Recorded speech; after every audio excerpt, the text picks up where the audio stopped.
Talvez alguma coisa que tenha acontecido na tua vida não seja tão dramática quanto a história de José.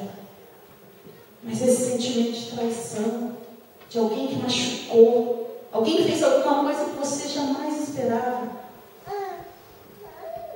Mas como é que tem sido a nossa reação em relação a isso?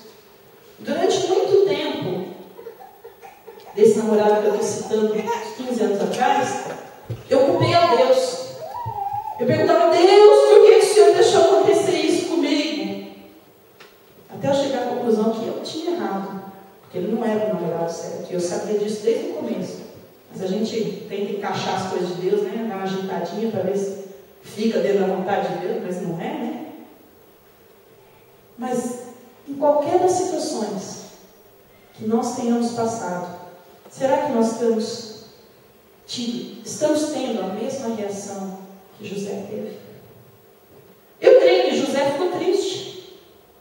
Eu creio que ele falou mal dos irmãos dele. Mas a Bíblia não relata. Por que será? Será que é um exemplo que Deus queria que ficasse para nós? Será que a gente teria que ter a mesma reação de José e continuar prosperando? Porque eu acredito que ele só pôde prosperar na vida, na casa de Potifar, se ele estivesse bem com ele mesmo. Eu não conheço ninguém que vive amargurado e prospere. Então, para ele estar prosperando na casa de Potifar algum tempo depois, é porque ele deve ter tido uma mudança de vida. E isso é um desafio para cada um de nós aqui. A segunda coisa que eu quero que a gente dê uma analisada na vida de José é a história da esposa de Potifar. Imagina que ali ele já está se dando bem, está crescendo profissionalmente, mesmo sendo um escravo. E de repente a esposa dele arma aquela cilada. E porque ele rejeitou a esposa de Potifar, porque ele saiu correndo da cena e falou: não, eu não vou dormir com a esposa do homem que tem me ajudado tanto, tem sido meu patrão.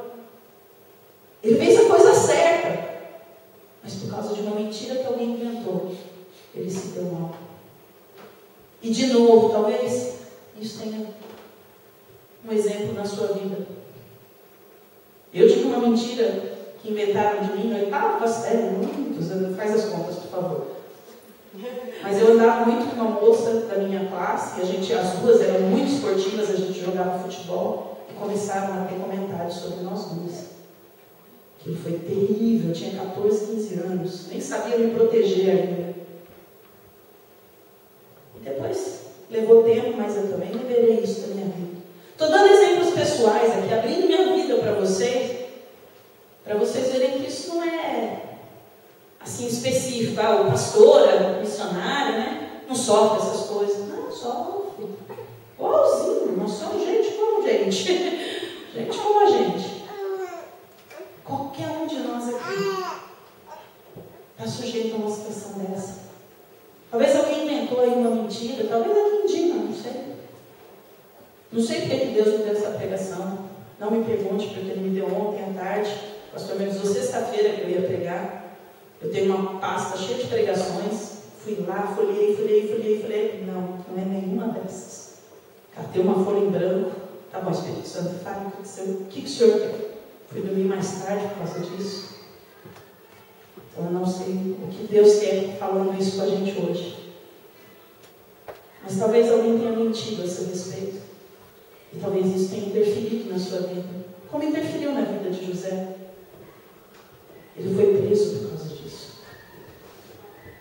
Posso imaginar de novo que nos primeiros dias de prisão, talvez os primeiros anos, José estivesse ali falando: Senhor, eu estava fazendo a coisa certa, aquela mulherzinha tinha que falar aquilo. E talvez seja alguma situação em algumas das nossas vidas aqui. Fulano de tal tinha que ter falado isso de mim. Fulano de tal tinha que dizer isso. Mas de novo, a Bíblia relata que José começou a prosperar de novo, até dentro da prisão. Eu posso imaginar ele sendo o chefe dos Mas, de novo, ninguém prospera quando está amargurado.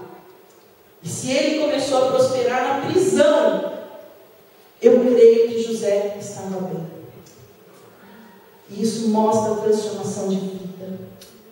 Isso mostra o Deus que José servia. Não é um Deus de mentira. E esse é o Deus que cada um de nós veio servir aqui hoje. Então eu creio que esse mesmo Deus faz transformação de vidas. A terceira coisa que eu quero que a gente pense um pouquinho hoje é quando a gente está contando com alguém, como José falou para o copeiro: olha, lembre-se de mim quando estiveres com o faraó. Talvez o copeiro até tenha ido para o reino, de novo ao palácio, pensando: não, eu preciso lembrar de José. Depois começou a trabalhar, passaram os seus dias, as semanas. E José que nada, esqueceu completamente.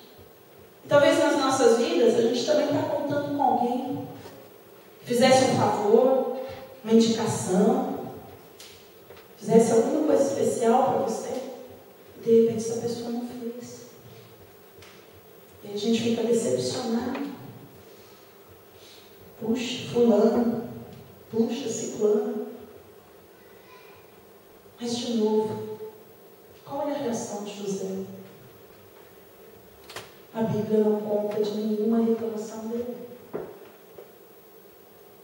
Uma frase que eu falo, meio na brincadeira, mas tem um fundo de verdade, falo que nós, como crentes, nós temos o direito de sentar na calçada. Como é que fala em português de Portugal? Meio fio, eu posso ir na calçada, eu falo. Senta na calçada, dá uma choradinha, mas logo limpa o rosto e continua andando. Essa tem que ser a reação do crente, daquele que crê em Deus. Eu não posso ser crente e viver uma vida amargurada. Não estou dizendo aqui que a gente não tem direito de estar desanimado, porque tem. De novo, eu sozinho no meu carro, Deus sabe, os meus choros, os meus downs. Mas eu tenho dito: não, eu não vou ficar assim. Eu vou pegar os exemplos bíblicos que me dão autoridade em Deus para continuar uma vida. E é isso que a gente tem que fazer. Se eu não pegar as verdades que estão aqui e aplicar na minha vida, então isso não passa de um livro. Um livro qualquer. Porque tem que funcionar na minha vida primeiro. Eu não viria aqui falar para vocês hoje se isso não fosse verdade na minha vida. E eu quero desafiar que isso seja verdade na vida de cada um de nós. Amém. Que nós saímos daqui hoje pensando em José como um exemplo. Tem um livro, se você puder comprar, não sei se tem para vender por aí, na internet, chama Isca de Satanás. Ele fala um pouco sobre isso que eu estou pregando. Que Satanás está o tempo inteiro jogando isca. Sabe o que é isca, né? De pescar? Todo mundo sabe. Foi bom, quebrou o clima. Mas Satanás, ele está colocando. Mas não pense que a isca que Satanás está colocando é uma minhoquinha nojenta que não vai te fazer ficar com vontade.